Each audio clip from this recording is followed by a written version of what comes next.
Welcome everybody. This is our second part in class 10th chapter electricity question blank slash numerical series. We have already completed one video in this series and this is going to be our second video in this series. In first video we have completed question up to 1 from 1 to 10, and today we will go further. We will try to cover the remaining questions of our first exercise. We have around 2 or 3 exercises for this chapter. In as a whole we will cover around 100 problems.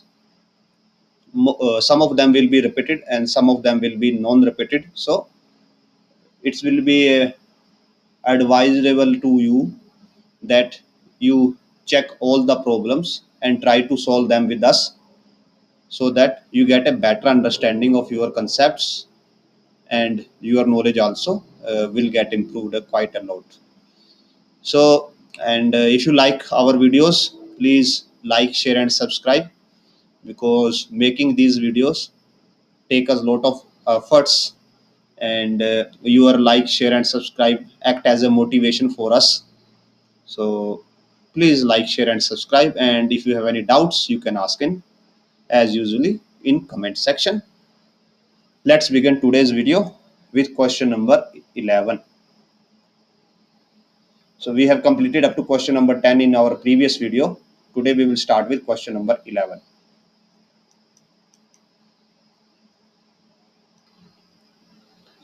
So it is mentioned that we have to find equivalent resistance when following are connected in parallel. Means parallel resistance का आपको final resistance निकालना है, और यहाँ पे एक 1 ओम का resistance है और एक 106 ओम का रेजिस्टेंस है.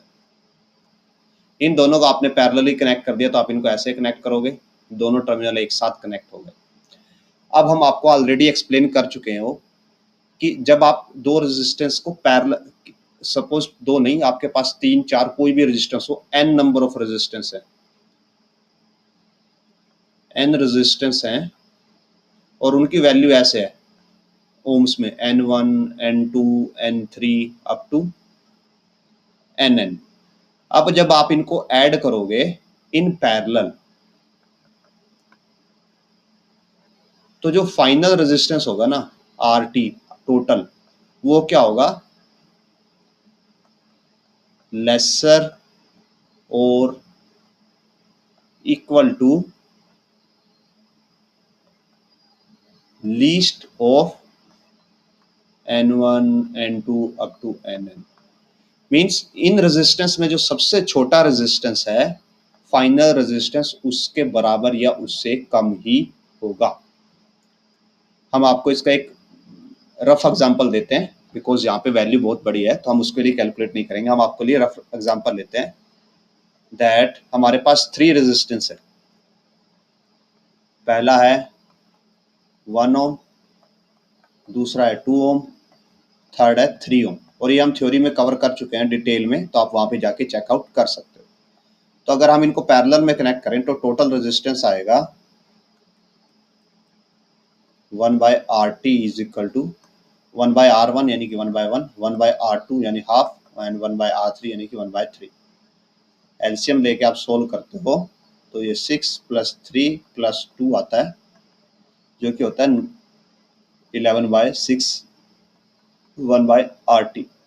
तो यहाँ से आप RT निकालोगे तो ये आएगा 6/11, और जब आप इसको फर्दर कैलकुलेट करोगे तो ये आएगा 0.54 ओम.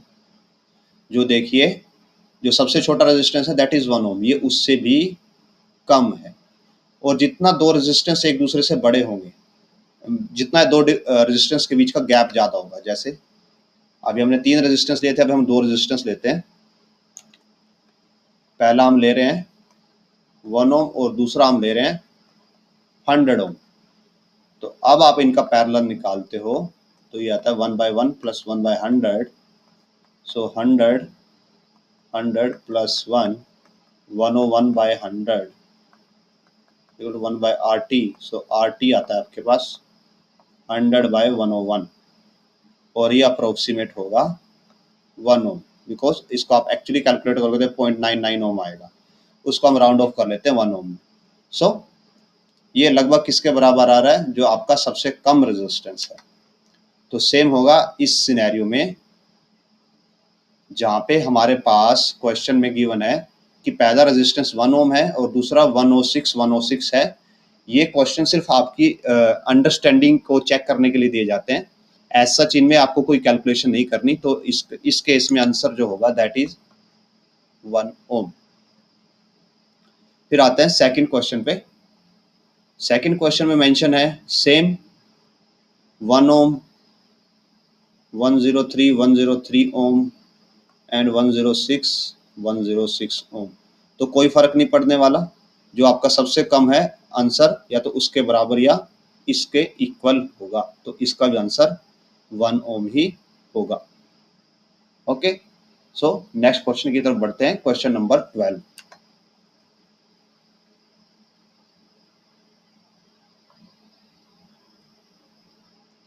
सो क्वेश्चन नंबर 12 में पूछा गया है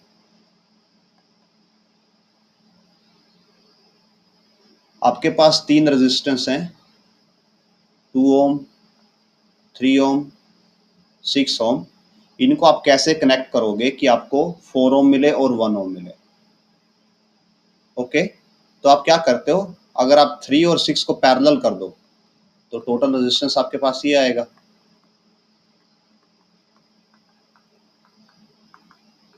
1/2 1/RT। सो RT आ जाएगा 2 ओम। तो अगर आपको 4 ओम चाहिए तो आप क्या करो, इसको सीरीज में लगाओ और इन दोनों को पैरेलल में लगाओ, ऐसे। This is 2 ohm, this is 3 ohm and this is 6 ohm. जब आप इनका फाइनल रेजिस्टेंस निकालोगे, इनका आएगा रेजिस्टेंस 2 ओम और इसको आप इसके साथ सीरीज में ऐड कर रहे हो तो 4 ओम। और इसका एज सच कोई मेथड नहीं है, ये आपको हिट एंड ट्रायल से ही सोल्व करना होगा। मीन्स आपको अलग अलग मेथड ट्राई करने होंगे कि आप जो क्वेश्चन में पूछा गया है वहां तक पहुंच पाओ। अभी जैसे यहाँ पे 1 ओम के बारे में पूछा गया कि 1 ओम बनाना है, तो हम क्या कर सकते हैं, तीनों को अगर पैरेलल में लगा दें, ये 2 ओम, ये 3 ओम और ये 6 ओम, इनको तीनों को पैरेलल में कनेक्ट कर दें तो आपका 1 ओम हो जाएगा। और ये देखिए कैसे, 1/2 1/6 प्लस 1/3 6 3 1 2 6/6 आंसर 1 ओम।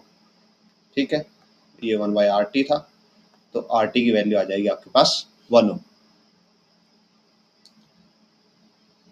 नेक्स्ट क्वेश्चन में बढ़ते हैं, क्वेश्चन नंबर 13।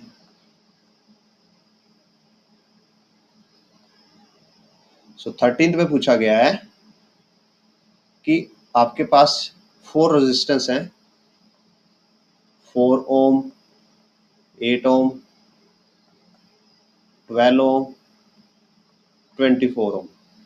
इनसे आपको हाईएस्ट रेजिस्टेंस चाहिए, तो हाईएस्ट कैसे होगा, when all are connected in series.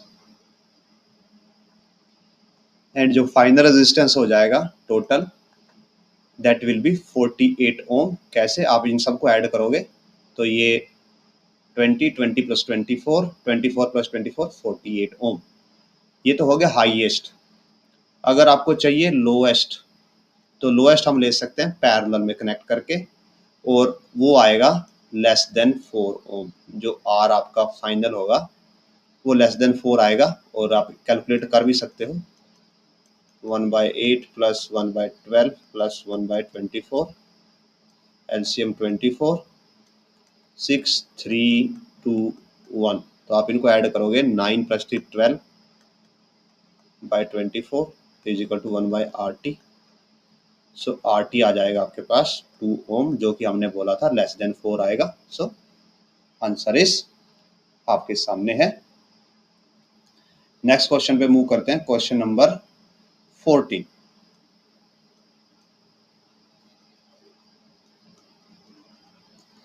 सो 14 में पूछा गया है कि एक मोटर है जो 5 एम्पियर लेती है और 220 वोल्ट की लाइन पे, मींस करंट की वैल्यू गिवन है, आई की वैल्यू गिवन है 5 एम्पियर एंड वोल्टेज यानी पोटेंशियल गिवन है 220 वोल्ट। और एक आप चीज ध्यान दीजिएगा कि दोनों के लिए ना सेम ही यूनिट भी सेम है और सिंबल भी सेम ही यूज किया जाता है, वोल्टेज के लिए और पोटेंशियल के लिए, या पीई भी लिख सकते हो शॉर्ट में। तो जो पावर होती है that is V I. So 220 into 5 हो जाएगा और ये हो जाएगा 1100 वाट। और जो इंस्ट्रूमेंट होते हैं, इंस्ट्रूमेंट्स के लिए ये पावर ऑलवेज होती है वाट पर आवर, वाट पर आवर। तो 2 घंटे में कितना एनर्जी कंज्यूम होगा, इंटू 1 घंटे में इतना हो रहा है तो 2 घंटे में हो जाएगा 220 वाट। ये आपका आंसर होगा। नेक्स्ट क्वेश्चन पे चलते हैं 15 पे।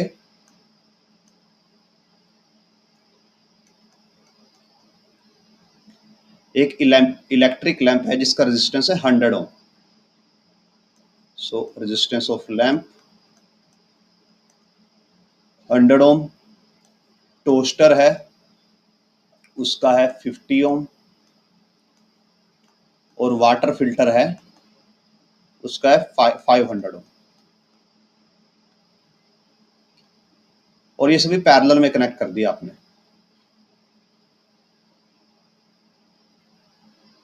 So what is the resistance of an electric iron connected to the source, same source, that takes as much as current as 3 appliances, and what is the current through it? Means क्या बोला गया है कि आपके पास ये 3 instrument है, आप इन तीनों को ना सर्किट में पैरेलल लगाते हो, तो पैरेलल में ये ऐसे दिखेंगे आपको।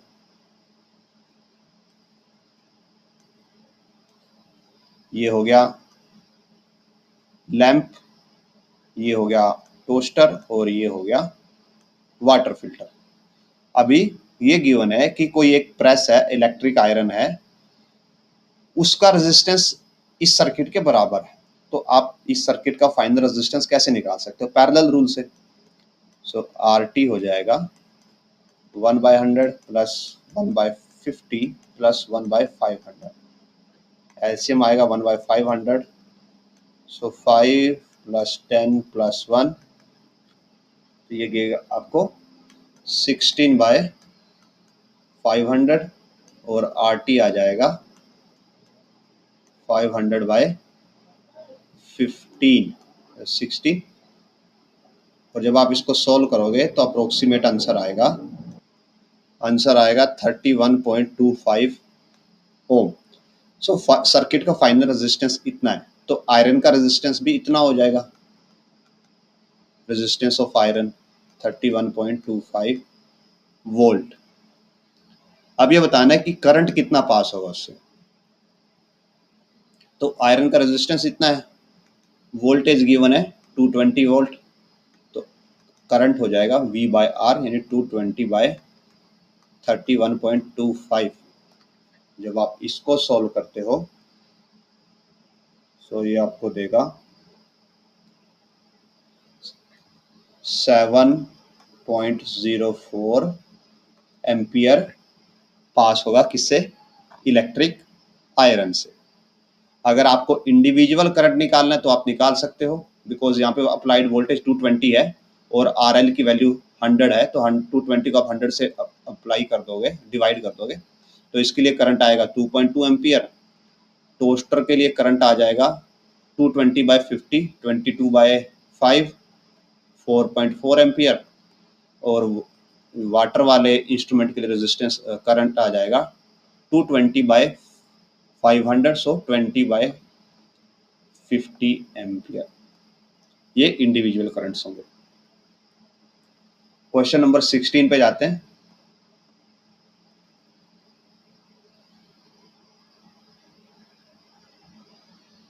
सिक्सटींथ में एक आयरन है जिसकी रेटिंग है 880 वाट। सो उसकी पावर है 880 वाट।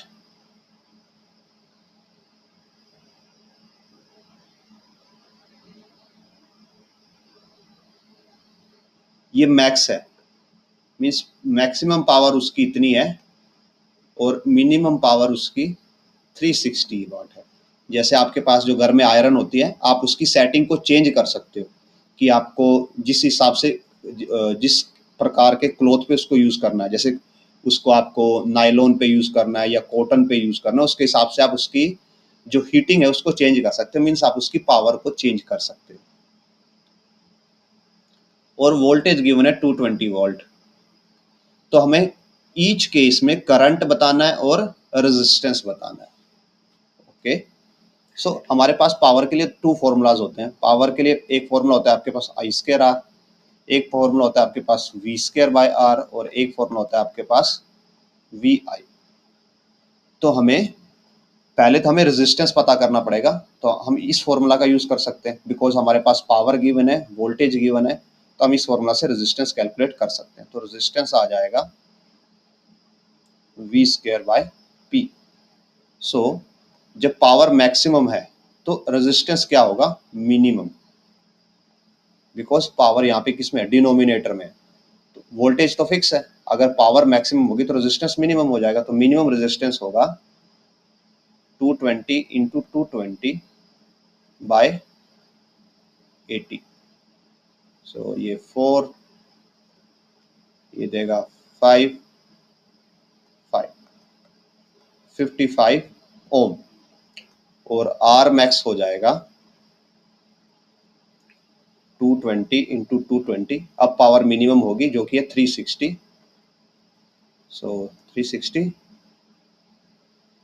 It gives us 11, 18, 110, 9, 1121 bye 9। और जब आप इसको सॉल्व करोगे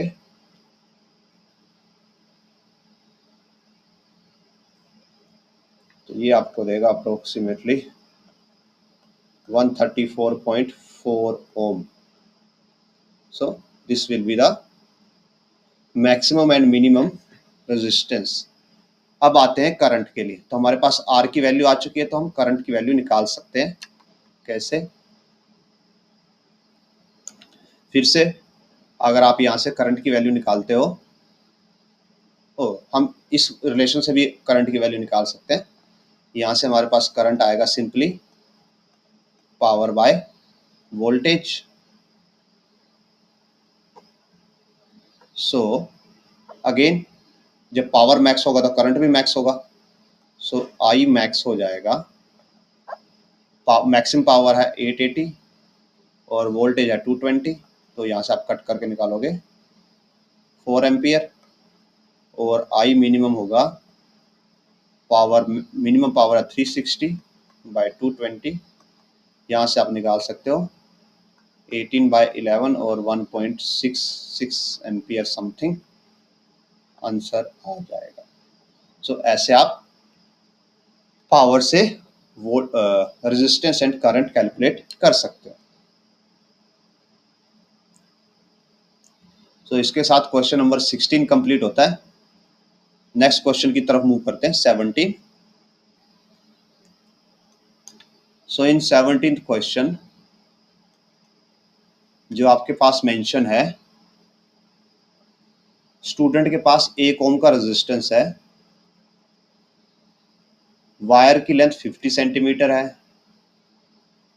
What length he should stretch it uniformly so that to obtain a wire of 4 ohm resistance? Means scenario ऐसा है कि स्टूडेंट के पास कोई वायर है ऐसे, इस वायर का रेजिस्टेंस है 1 ओम और लेंथ है 50 सेंटीमीटर यानी कि 0.5 मीटर, और इसका कोई एरिया ऑफ क्रॉस सेक्शन होगा ए। अब उसको वो क्या करता है, इस वायर को खींच देता है। जब वो इस वायर को स्ट्रेच करेगा तो इसकी लेंथ बढ़ेगी और इसका एरिया कम हो जाएगा। वाई? बिकॉज सपोज कीजिए वायर ये किसी मटेरियल की बनी हुई है, कॉपर की बनी हुई है, तो इसके अंदर जितना कॉपर है, अमाउंट ऑफ कॉपर तो फिक्स रहेगा, मीन्स जो वॉल्यूम है कॉपर की वो फिक्स रहेगी। अभी वो वॉल्यूम है एरिया इंटू जो अभी की लेंथ है, एरिया इंटू एल।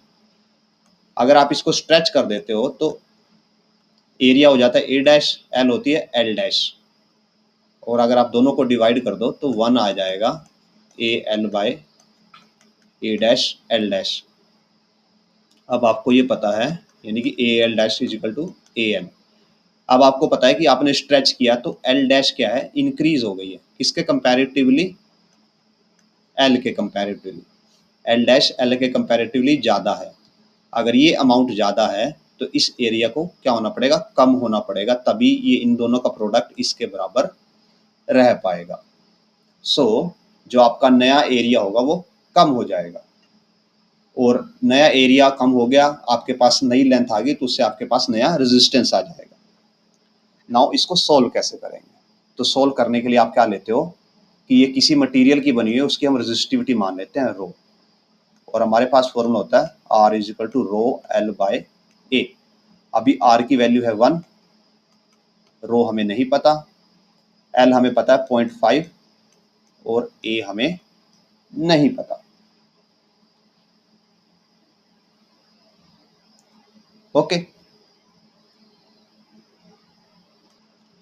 अब आप क्या करते हो, वायर को स्ट्रेच कर देते हो, और ये गिवन है कि जैसे ही आपने वायर को स्ट्रेच किया उसका एरिया हो जाता, नया रेजिस्टेंस हो जाता है 4 ओम। तो ये हो जाता है 4, ये एज इट इज रहेगी। जो नई लेंथ है उसके बारे में आपको नहीं पता, नए एरिया के बारे में आपको नहीं पता। अब आप क्या करते हो, इसको मानते हो इक्वेशन 2, इसको बोलते हो इक्वेशन 1, दोनों को डिवाइड कर देते हो। तो जब आप 2/1 करोगे, इक्वेशन 2 बाई इक्वेशन 1 करोगे, तो आपको मिलेगा, रो से रो कैंसिल हो जाएगा, आपके पास आता है 0.5 by A into A dash, because ये रिवर्स हो जाएगा, by L dash is equal to, sorry हम ये 1/2 कर रहे हैं, 1/2 कर रहे हैं, तो ये आएगा 1/4। सो अभी आपको क्या चाहिए, ए डैश बाय ए का रेशियो चाहिए, बिकॉज हमारे पास एरिया नहीं है, तो हमें ये रेशियो की वैल्यू चाहिए, तभी हम कुछ कर पाएंगे। और अगर आप ये इक्वेशन देखें जो हमने वॉल्यूम की इक्वेशन लिखी थी, अगर हम इसको थोड़ा एडजस्ट करें, हम इसको साइड में लिखते हैं अलग से, हमारे पास प्रोवाइडेड है कि वॉल्यूम फिक्स है, मींस इनिशियल वॉल्यूम और फाइनल वॉल्यूम फिक्स है। इनिशियल वॉल्यूम क्या होगी, जो इनिशियल एरिया है इंटू इनिशियल लेंथ है, और फाइनल वॉल्यूम क्या होगी, जो फाइनल एरिया और जो फाइनल लेंथ है। अगर आप यहाँ से ए बाय ए डैश करते हो तो आपके पास आ जाता है एल डैश बाय एल, और हमें चाहिए यहाँ पे ए डैश बाय ए। ये देखिए हमें इसी की वैल्यू चाहिए, तो ये वैल्यू आ जाती है एल डैश बाय एल। तो आप ये वैल्यू यहाँ पे पुट कर दोगे, सो 0.5 यहाँ से, L dash as it is, और जो ए डैश बाय ए आया है, ए डैश बाय ए आ जाएगा L by L dash is equal to 1/4। Okay, और आपको पता है कि ये एल की वैल्यू 0.5 है जो हमने स्टार्टिंग में ली थी। सो इसको आप एडजस्ट करते हो तो ये 0.5 इंटू 0.5, 0.5 का स्क्वायर मल्टीप्लाई 4 हो जाएगा, और इक्वल टू हो जाएगा एल डैश का स्क्वायर। तो जो आपका एल डैश आएगा वो सबका अंडर रूट आएगा, यानी कि 0.5 का स्क्वायर का अंडर रूट, और 4 को आप लिख सकते हो 2 का स्क्वायर। सो आंसर आएगा L dash is equal to 0.5 into 2 is equal to 1 metre. So आपकी जो नई लेंथ होगी वो 1 मीटर हो जाएगी। सो एक बार इसको आपका क्विक रिवीजन दे देते हैं क्वेश्चन का। इसके अंदर आपको पहले तो जो रेजिस्टेंस का फॉर्मूला होता है R is equal to rho L by A, वो यूज करना है दोनों कंडीशन के लिए। फिर आप इसमें जहाँ पे स्टक करोगे वो होगा एरिया का रेशो। एरिया का रेशो आप कैसे कैलकुलेट कर सकते हो कि जो वायर थी, वायर की वॉल्यूम फिक्स रहेगी, मीन्स उस वायर के अंदर जितना कॉपर लगा हुआ था वो कॉपर तो उतना ही रहेगा, चाहे आप उसको स्ट्रेच कर लो या कंप्रेस कर दो। तो आप दोनों को अगर इक्वेट करते हो, स्टार्टिंग वॉल्यूम और फाइनल वॉल्यूम को दोनों को इक्वेट करते हो, तो आप उससे एरिया का रेशियो निकाल सकते हो। और ये वायर है जो एक सिलेंडर की तरह है, वायर एक सिलेंडर की तरह है, तो उसका जो एरिया होता है, सिलेंडर का एरिया होता है, सॉरी वॉल्यूम होती है, that is pi square into H होती है। तो जो ये वाला पाई स्क्वायर आया, पाई आर स्क्वायर है, ये होता है दिस वाला एरिया, ये वाला। तो इसलिए हमने इसको क्या लिख दिया, ए। और जो एच है वो ये होता है, इस मीन्स ये वाली हाइट होती है, इसलिए हमने इसको यहाँ पे लिख दिया लेंथ एल। तो ऐसे ये हमारा फॉर्मूला आया है। सो नेक्स्ट क्वेश्चन की तरफ मूव करते हैं। Question number 18। Screen clear? So 18 में रेजिस्टिविटी निकालनी है। रेजिस्टेंस गिवन है 20 ओम, लेंथ गिवन है 1 मीटर एंड रेडियस गिवन है 0.01 सेंटीमीटर। सो रेजिस्टिविटी के लिए फॉर्मूला होता है, रेजिस्टेंस के लिए फॉर्मूला होता है R is equal to rho L by A. तो यहाँ से रेजिस्टिविटी आती है resistance into area by length. So resistivity आ जाती है, रेजिस्टेंस है 20, एरिया आएगा पाई इंटू आर स्क्वायर। और यहाँ पे देखिए आप, ये 0.1 सेंटीमीटर है, तो इसको हम लिख सकते हैं 1 into 10⁻⁻² centimetre and 1 into 10⁻⁻4 metre. Because length metre में है तो हमें इसको भी मीटर में लेके चलना पड़ेगा। और जब आप इसका स्क्वायर करोगे, पाई आर स्क्वायर होता है, तो 1 का स्क्वायर 1 और ये आ जाएगा -8 मीटर। और लेंथ है 1, सो 1 एज इट इज रह जाएगा। तो जब आप इन दोनों को मल्टीप्लाई करोगे तो ये आएगा 62.8 इंटू 10⁻⁻8 ओम मीटर। और इसको आप लिख सकते हो 6.28 इंटू 10⁻⁻7 ओम मीटर। जो 10⁻⁻ है, इनको आप कभी भी मीन्स कट नहीं करते, बिकॉज ये आप एज इट इज यूज कर सकते हो अपने आंसर में। इससे आपकी कैलकुलेशन इजी होती है, डिफिकल्ट नहीं होती। तो इसलिए आप 10⁻⁻ में लिखने की हैबिट बना सकते हो। क्वेश्चन नंबर 19 पे आते हैं।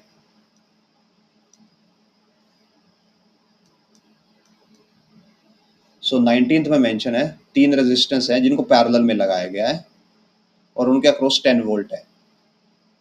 तो हमें इसका सर्किट डायग्राम बनाना है। तो आप ऐसे बना सकते हो, ये 10 ओम, 20 ओम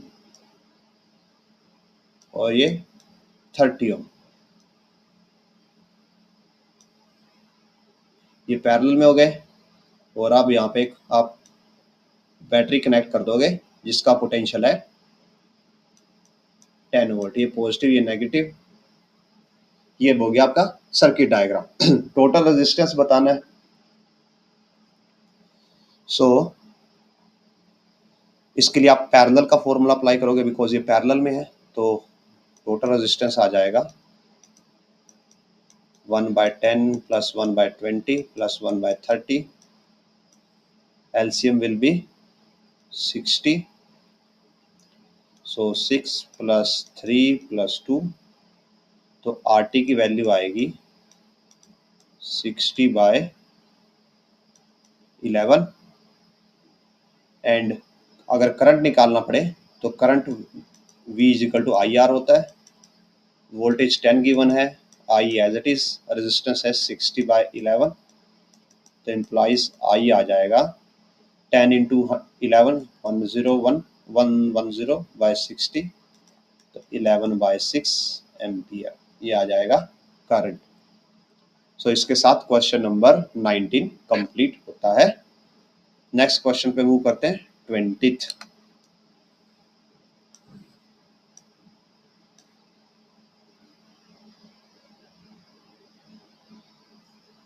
सो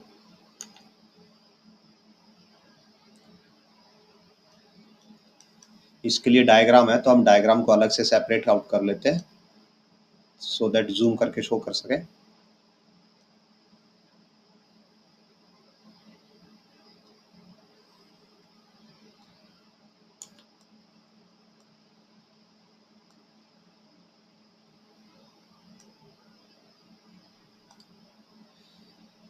सो अब हमें बताना है कि क्या होगा when switch A is connected to position 2। जब ए को आप 2 से कनेक्ट कर दोगे तो क्या होगा, ये वाला पार्ट सर्किट के अंदर नहीं होगा, सिर्फ ये वाला पार्ट होगा। मीन्स आपका सर्किट कुछ ऐसा दिखाई देगा उस टाइम पे।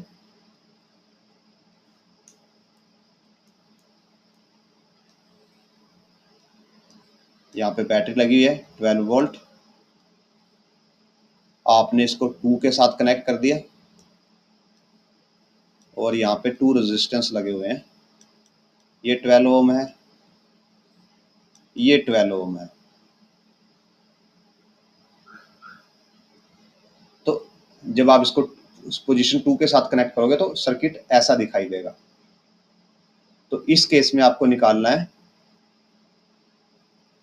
Potential difference across each lamp when lit, current निकालना है एंड ओके। सो फर्स्ट में हमें सिर्फ डायग्राम्स प्लॉट करने हैं। हमने ए के लिए डायग्राम प्लॉट कर दिया कि जब हमने इसको 2 पे कनेक्ट किया। तो अब हर लैंप के क्रॉस मीन्स जो ये लैंप है इसके लिए हमने रेजिस्टेंस शो किया यहाँ पे। अब हर लैंप के क्रॉस पोटेंशियल कितना होगा, बिकॉज ये पैरेलल में है तो पोटेंशियल बराबर रहता है। तो सब हर लैंप के अक्रॉस जो वोल्टेज है वो 12 वोल्ट ही रहेगी। करंट कैलकुलेट करना है, तो अगर आपके पास पोटेंशियल है तो आप V = IR यूज कर सकते हो। इसका रेजिस्टेंस 12 वोल्ट है तो इसके लिए करंट हो जाएगा, बिकॉज वोल्टेज 12 है, रेजिस्टेंस 12 है तो 12/12 1 एम्पियर। तो 1 एम्पियर यहाँ से फ्लो करेगा और 1 एम्पियर यहाँ से फ्लो करेगा। सर्किट के अंदर टोटल करंट हो जाएगा 2 एम्पियर। ओके, अब ये वाला हो गया। अब हम करते हैं जब उसको 3 से कनेक्ट किया जाता है, मीन्स इसको यहाँ पे कनेक्ट कर दिया जाए तो आपका सर्किट थोड़ा चेंज हो जाएगा। हम ये वाला पार्ट क्लियर कर देते हैं।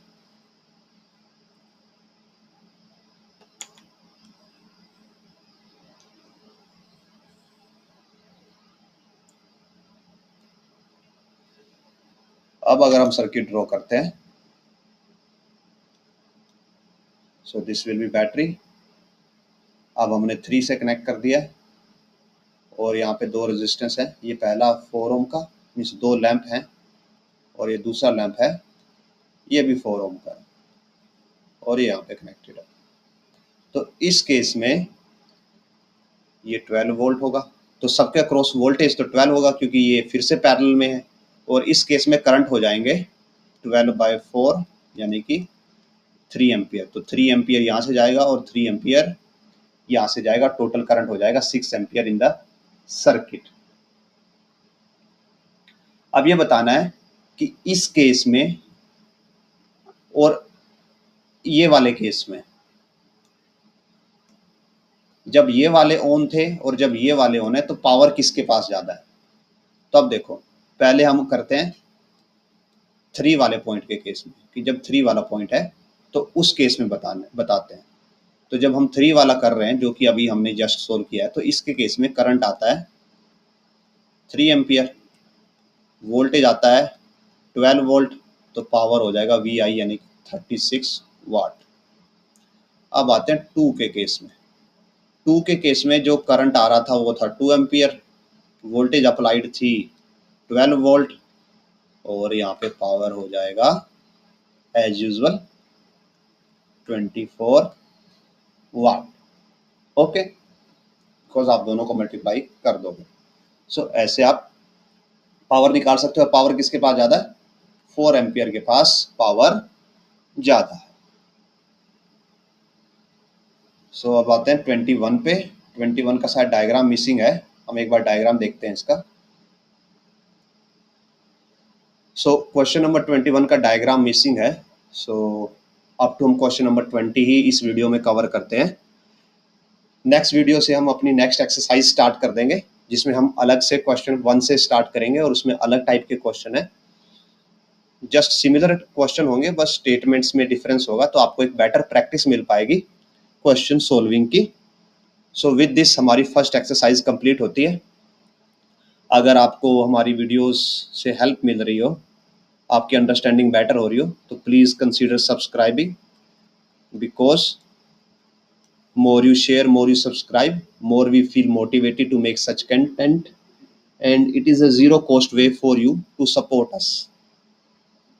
So please do support us, do share, do subscribe. We will meet in next video with newer numericals, with more numericals and more solutions. Till then, keep watching, keep sharing, keep subscribing, and thanks for watching.